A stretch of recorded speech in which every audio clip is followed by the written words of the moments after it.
Our next contributor is Senator John Dolan. And I take up your invitation just to make a couple of comments in relation to the presentation by the Minister and the Director General, and then fairly swiftly get through the questions that I had put down and I've got responses to. Minister, you've said in your remarks, I just want to note two things. Number one, that you don't regard health as a party political issue, and you've also spoke about the increased incidence of chronic conditions.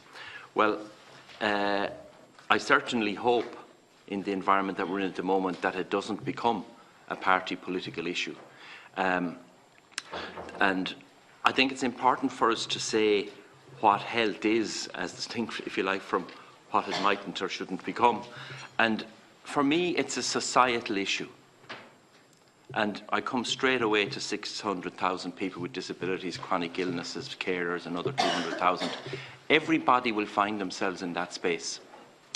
And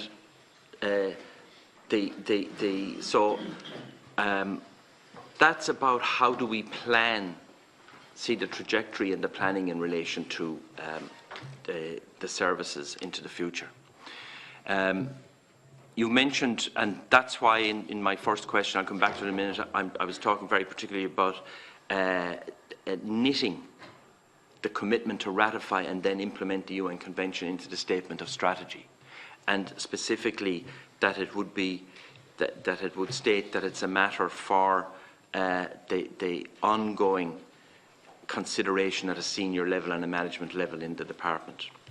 I think the reply was a little shy on that. It was a helpful reply.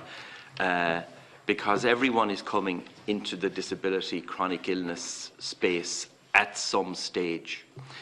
The increased funding for chronic conditions, I think, is, if you like, the need for increased provision, the increased incidence of, therefore, issues about planning for that are extremely important. And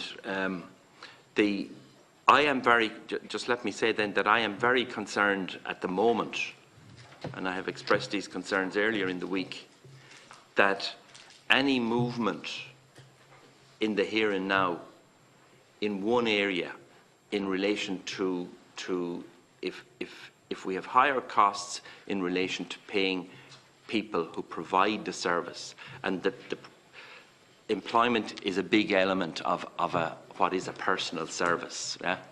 And if there's any movement in that, and I'm not saying there should or there shouldn't be, but what I am saying is, if there is, I know very well where it comes from.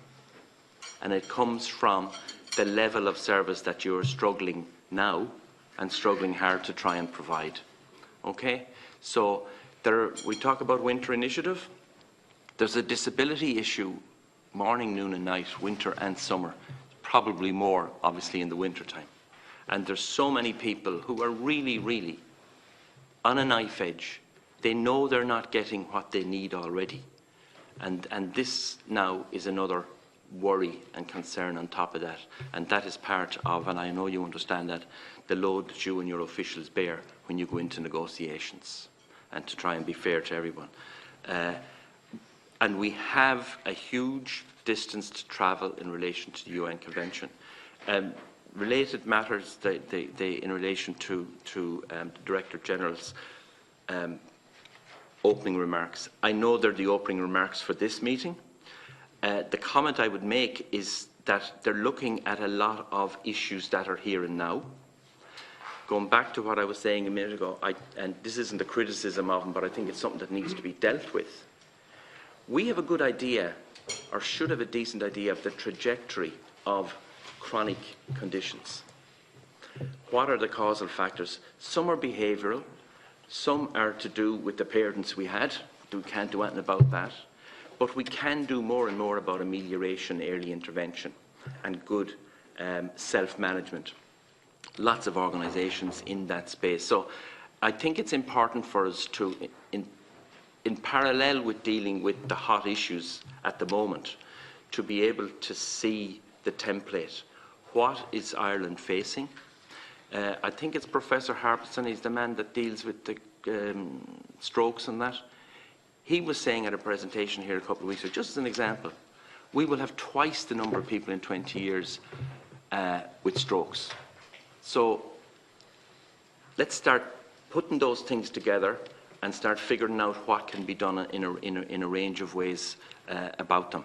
Specifically then, I'll quickly move to the questions. That first question I asked about the statements of strategy, and just for the information of everybody, I have written to every department in relation to disability and the statements of strategy, because disabled people are simply members of the public to be served. And there has always been, and I'm happy to say it on record today, health has taken up more of a load than it ever should have in relation to people with disabilities. There's a knee-jerk reaction in a lot of departments: disability, fire it over to health. There's plenty for you to be doing and to get on with, but there's plenty for other departments to do. And that leads me to an observation that the success and the real value for money from health spend, certainly around disability and chronic illnesses, is actually what people can do outside of health. Can they get a job? Can they be part of their community? And that's a big issue. And I would be stretching this committee, and indeed yourselves, what has to happen outside of health to get the really good bang from the investment that health is struggling to put in. I do say that I think there should be a strong statement in the statement of strategy around this, and it might encourage some others to do the same. In the second question, which was about what will be the quantum, very particular question, what will be the quantum of delivery, of extra delivery of services to people around personal assistance next year. Now, you have helpfully said that there does need to be increases in PA services. That's acknowledged. Okay, your service plan doesn't come out for a week or two. The question is, what improvement will there be in the level of hours and services available for people in relation to that in the year ahead? Now, if you can't answer it now, that's fair enough, but that's the question that's been asked. My third question related to the provisions that will be made to provide for neurological community and hospital-based services in 2017 over and above the existing level of service, and I think I'm in the same time warp in relation to that. Hopefully the answer that comes out will be one that I'd like to hear.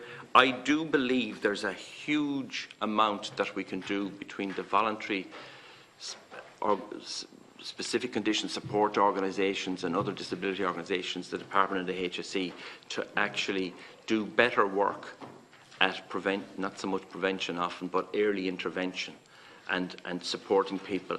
And the point that was made by yourself, Minister, about how some programmes, if you take the Fair Deal, it's statutorily underpinned. The stuff in the community is not, and we all know it has been shaved away, filed away over the years.